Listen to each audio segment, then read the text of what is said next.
free audio post-production by alphonic.com. All right, here we go. My name is Mair Downing, and I'm a realtor in Richmond, Virginia. And welcome to my podcast, Obsessed with Homes. So normally you see me just a talking head yapping to the camera. But today I am very fortunate to have somebody way cooler than I am. And I know that bar is low, but she is very, very high. And this is Lynda Reider I am with Cut the Clutter, RVA. I am the chief clutter cutter at Cut the Clutter, RVA. And let me just tell you, I told my daughters that I was doing this today, and they thought that it was fake news because they tell me I'm a hoarder all the time. And they were like, how are you doing a podcast about a topic that you know nothing about? I'm in her house. She's not a hoarder. I'm not a hoarder. Kids are mean. That's for you, teenage girls. Yeah. I'm not a hoarder. Yeah. Okay. She just has things that she loves. I have stuff. And there's no judgments. We all have stuff. We all have stuff. Yeah. I've got tons of stuff. I've got an attic full of stuff. I need a team to come declutter it. This is a great segue because I am a real estate agent, as I tell everybody all the time. She's an amazing real estate agent. And you help organize and declutter homes. That's And right. one of the most stressful times for sellers is when they have to move Yes. because we have lots of stuff. We have lots of stuff. Yes. And we don't know where to start.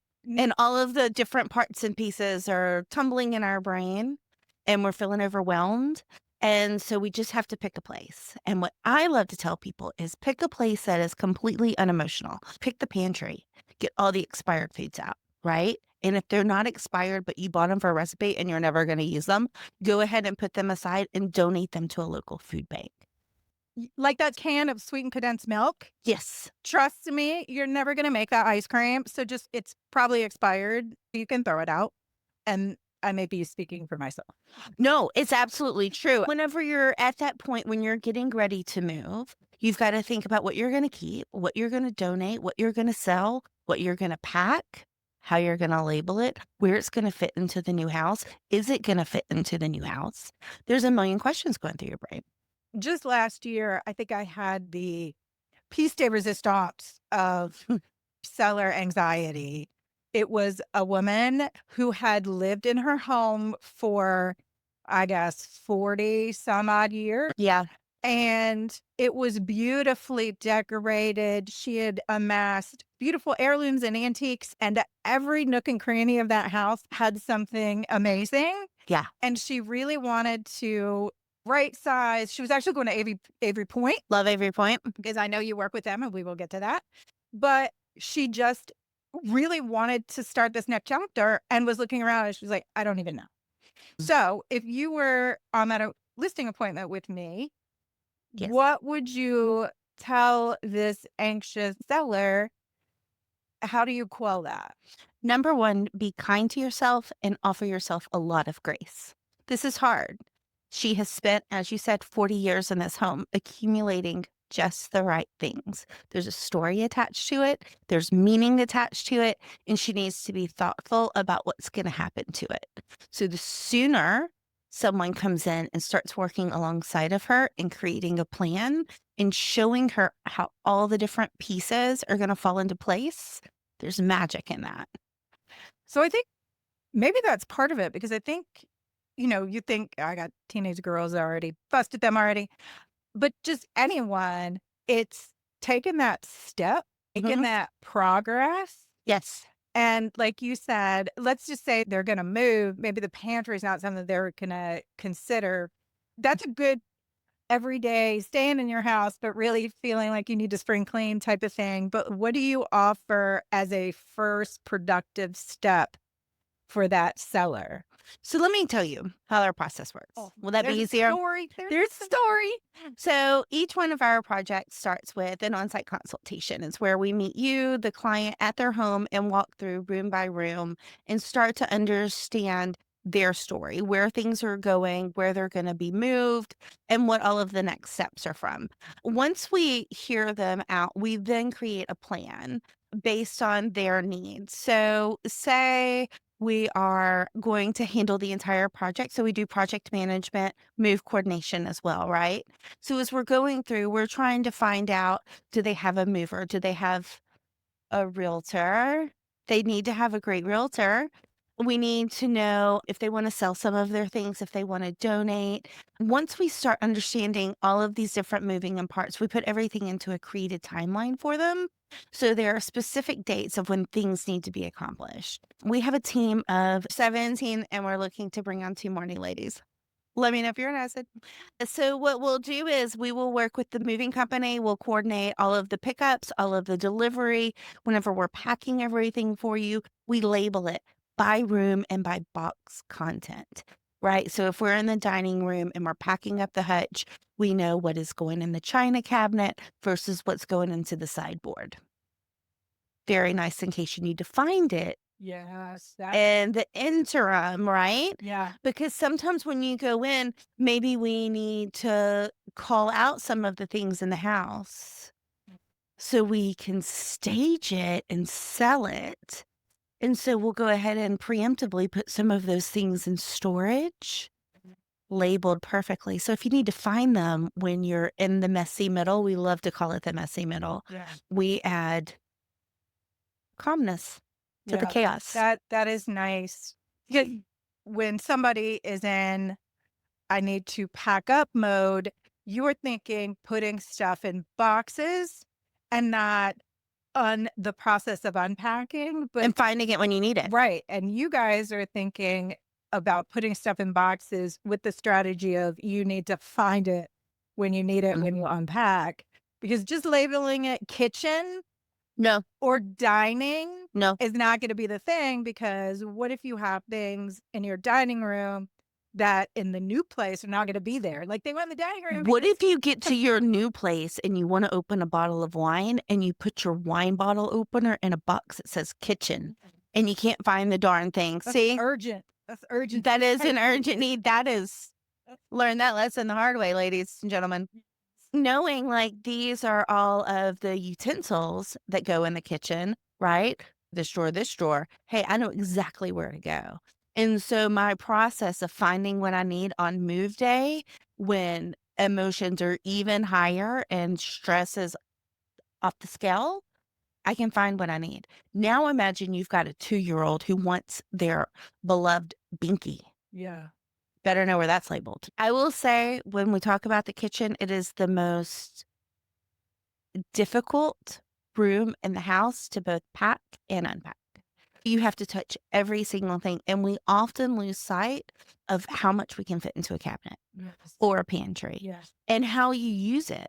Not only in this house, but how are you going to use it in the next house? Right. So when you ask me about the consultation and I'm telling you I'm asking all these questions, I'm not asking them for necessarily right now. I'm trying to get all the way to my end goal from that very first conversation. Yeah. So I can then work backwards and make it super smooth. So that it seems like it's pretty involved. A little. Could be, or could It be. could be, yeah. How long? So I always say I would like to know 3 to 6 months before you're going to sell, because there are considerations. If Yes. you're going to buy, we need to prep that. If you need a bridge loan, or if you need to, a HELOC, or if we need to just prep your house and unwind 45 years of living, I like enough time so that it's not stressful. So thinking of timelines, how long do you like to begin your consultation to, again, mitigate against stress and overwhelming? In my honest opinion, the earlier the better. Yeah. You mentioned Avery Point earlier. For those people, sometimes we start a year in advance. Decisions, fatigue, all of those things, they all factor into it. If we're a single family moving from one neighborhood to the next, probably 3 to 6 months, right? Let's start tackling one room at a time, be super intentional about it, and have a plan. And whenever you do plan it out, the stress stays away. All right. We're gonna do a rewind. So how long have you been doing this business? I'm heading into my 7th year. Yeah, in September, it will be 7 years All that right. I've been doing this. So what was your, My gateway, I went to a friend's house for coffee, and her middle daughter was terminal, living in the dining room. And it was a hospital bed, and there was a metal folding chair. There were no curtains. There was medical supplies everywhere. There was no real organization for it. And in that moment, I just knew my friend needed help. And she told me she didn't know what kind of help she needed or how she would even figure it out. So basically said, hold my beer. And I took her credit card and I went to Walmart and I bought paint for the room and I bought a comforter for the bed and I bought a 300-pound closet from Home Depot. And one of my girlfriends and I went over the next day and we built the cabinet for her. And in the meantime, we were also talking to her nurse and finding out how she needed to use everything, like when she needed to give her certain meds and when she needed to change out her trach and like all of the different things that were involved in it. And so then we set up the room to support the nurse, to support life and healing. And it took us about a week. And after that, her husband asked if I could stay and help with the rest of the house. And I said, yeah. And I started sharing before and after pictures. And one friend asked and another friend asked, and a business was born. And now there's 17 of us and we lead with a whole lot of love and a whole lot of kindness. And Yes. we want to treat people the way we want to be treated. And we truly understand that whether you're moving or just have a space in your house that needs to be decluttered and organized, like we don't know what path people have been asked to walk down. We just know that they need help. So whenever we get there, we offer them options. We don't look back and cast blame or say you should have done something different. We just say, okay, but moving forward, do you want to do X or do you want to do Y? And then we move the parts and pieces around to make that accessible for them. And it's super empowering and it's a lot of fun. Yeah. I will say that there is a sense of accomplishment. Before, when we started talking about doing this podcast, Lynda said, hey, why don't you get a consultation with a couple of my genies, is what I'm going to call them. I don't know what she calls them, but they were spectacular. And they came over, and just from having a conversation about what do you want this space used for and what about this space, they empowered me, not shamed me either, but empowered me so that within 3 days, I had completely transformed and decluttered this space. And I was so proud of it and like what they inspired me to do that I was sending them pictures. They were like, oh, gosh. But it was just such a empowering thing for them to come in and just give these consultations. And then I felt so productive that I Mhm. did organize the utensil drawer, which I bet you that is everybody's worst drawer in the house, Ooh. their utensil drawer. And if you have kids that unload the dishwasher, they just shove shit in there. Oh, They they do. do. And then I reorganized a couple of other like pantries. I was on a roll that weekend. It's so fun. Like it felt really It's good. the momentum, right? Like you realize, oh, I can do this. I donated so much stuff. And that's the most exciting part, right? Because one of the things we focus on is donating to charities local Yeah. to Richmond. Let's talk about that. Is that okay? Yeah. Yeah. Absolutely. So some people just drive up and donate to Goodwill. We love that too. Yeah. Goodwill does a lot of good stuff. What are other options? So That's an easy one. that's an easy one. Yeah. So Goodwill is always super easy. They have mastered, they'll make it easy. We also really love Mercy Mall of Virginia. Mercy Mall is a nonprofit that is based out of Chesterfield, and they stabilize people who are in crisis.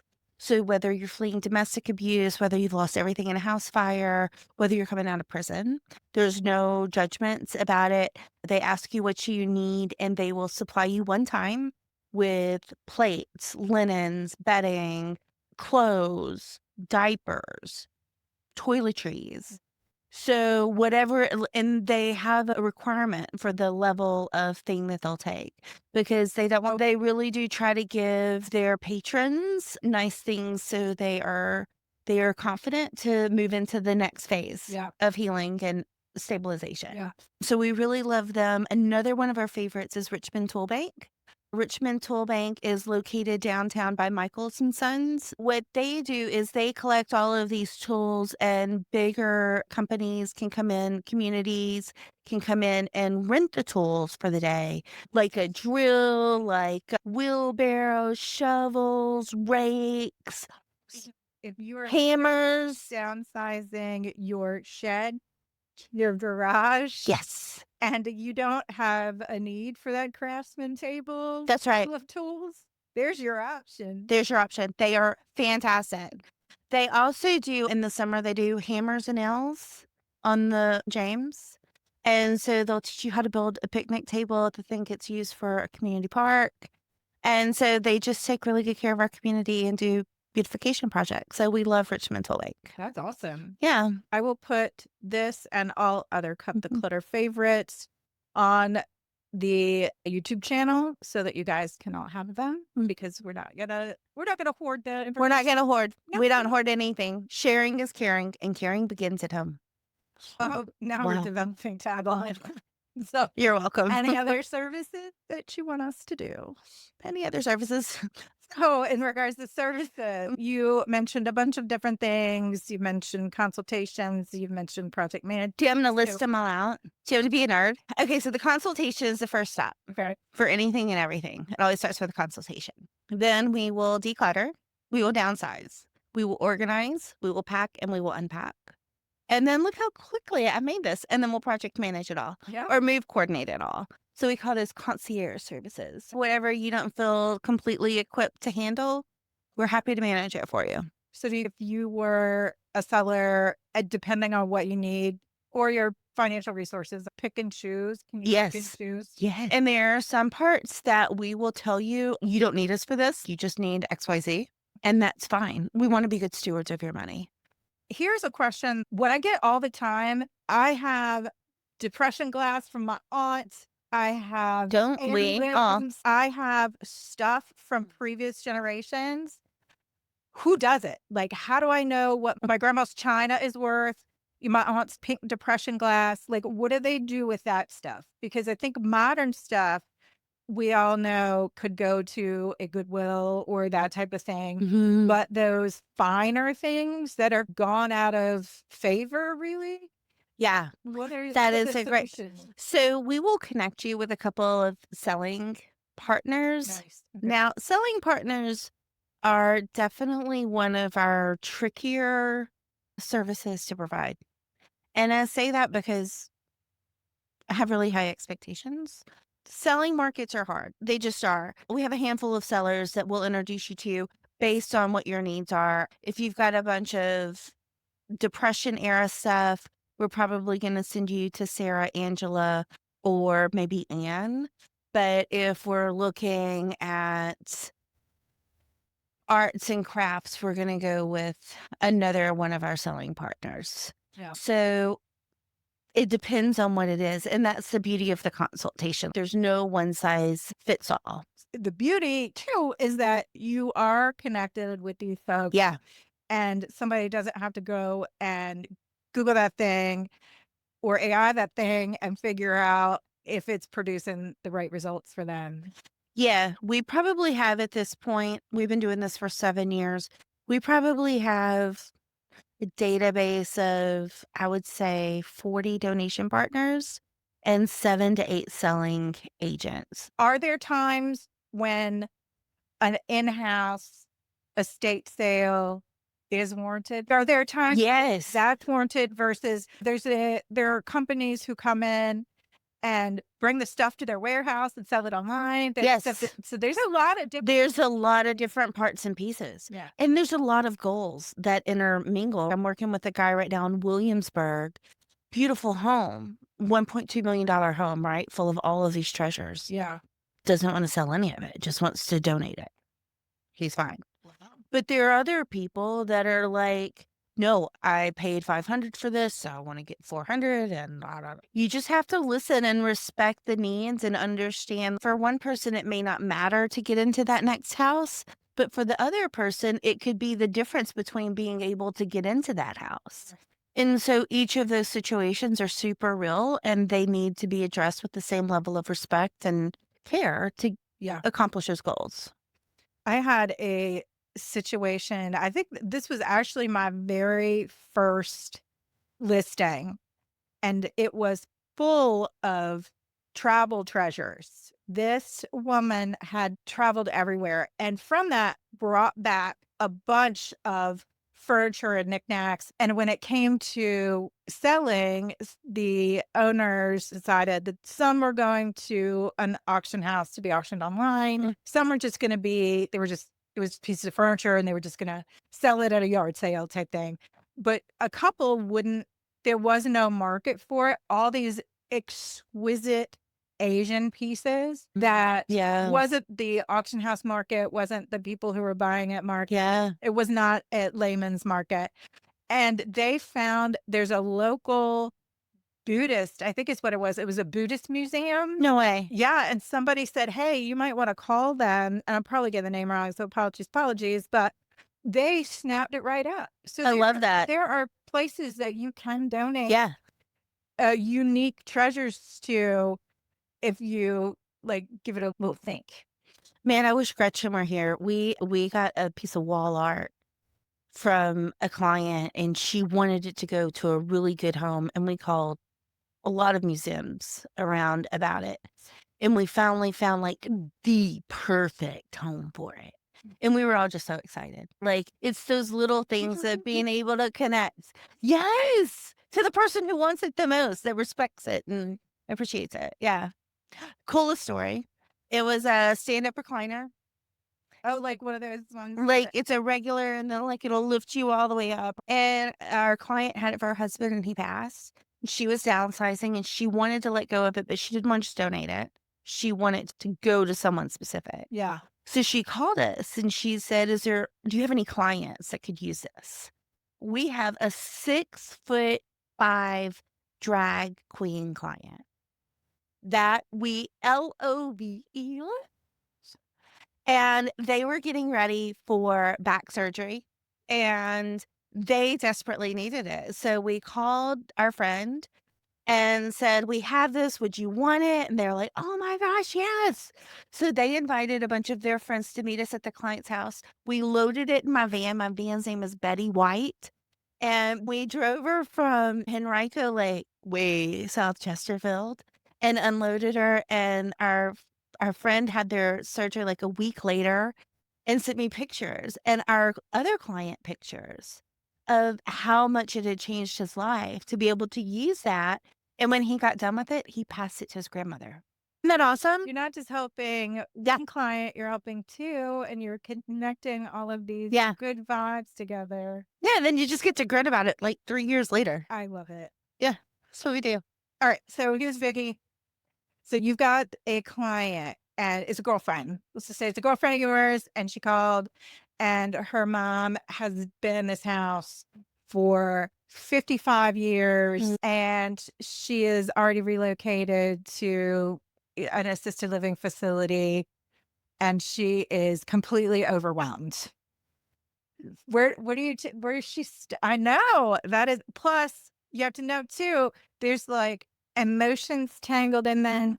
Her mom has lost her independence. She's losing her home. Where do you start? Where do you navigate those emotions and start with a hug? Logic, yeah. You start with you start with the reassurance that we've got this, and then you start room by room, and you start making a plan. The things you're going to identify, and I would say in this case, especially since her mom has already moved, I would lean into the power of some colored tape.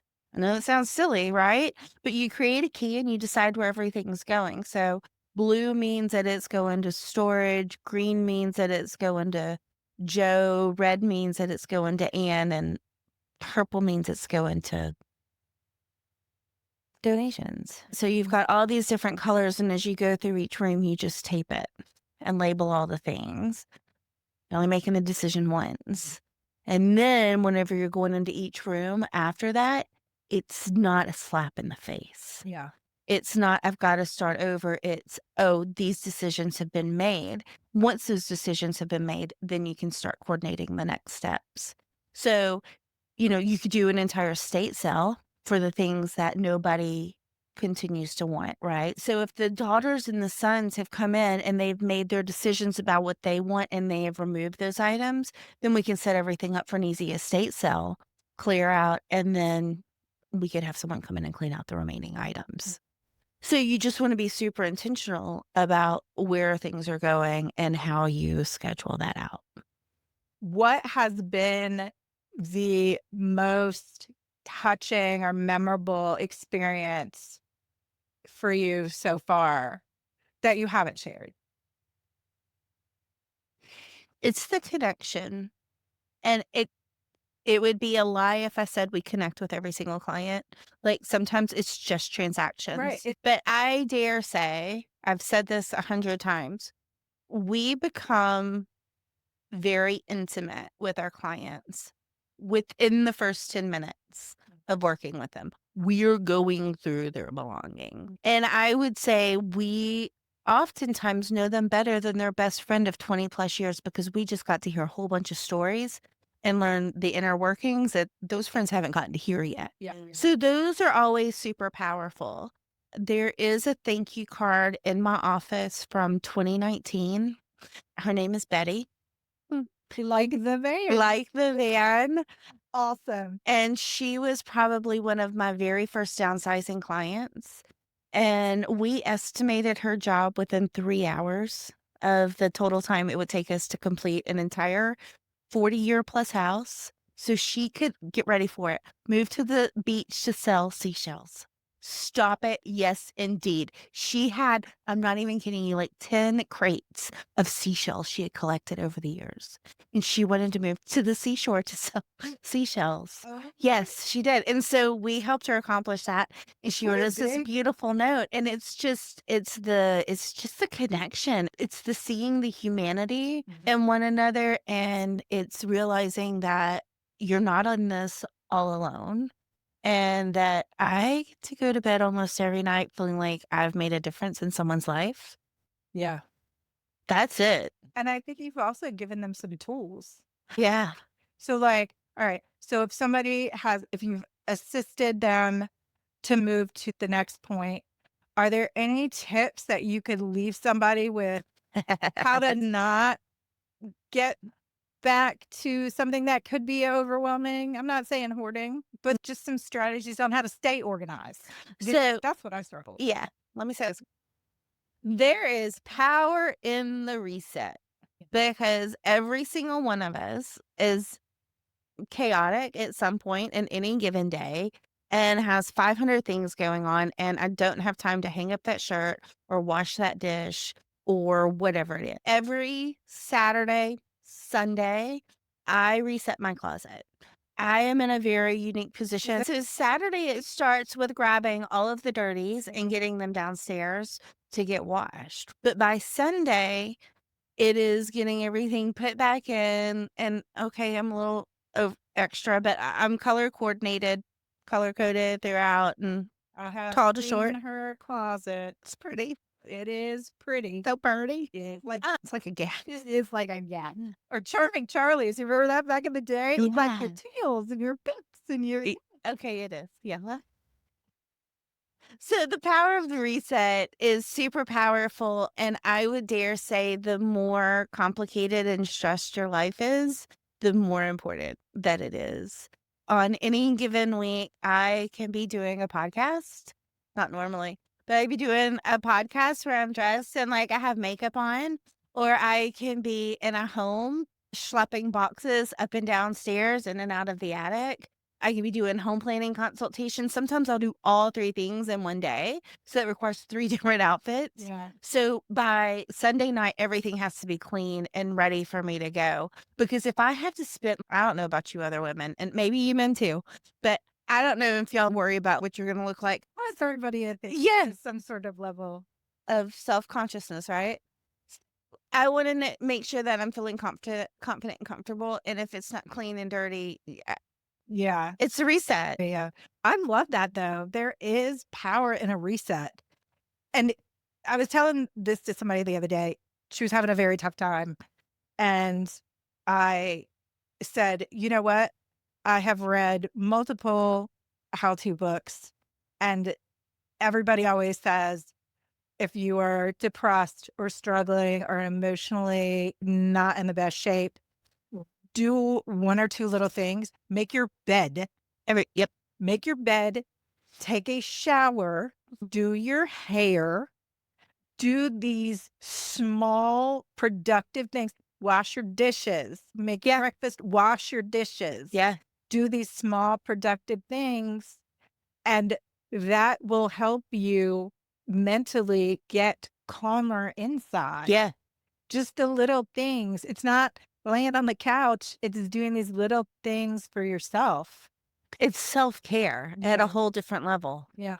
And I would dare say, throw on some tunes and make it a dance party while have some fun with it. Yeah. Like, it doesn't have to be boring, tedious work.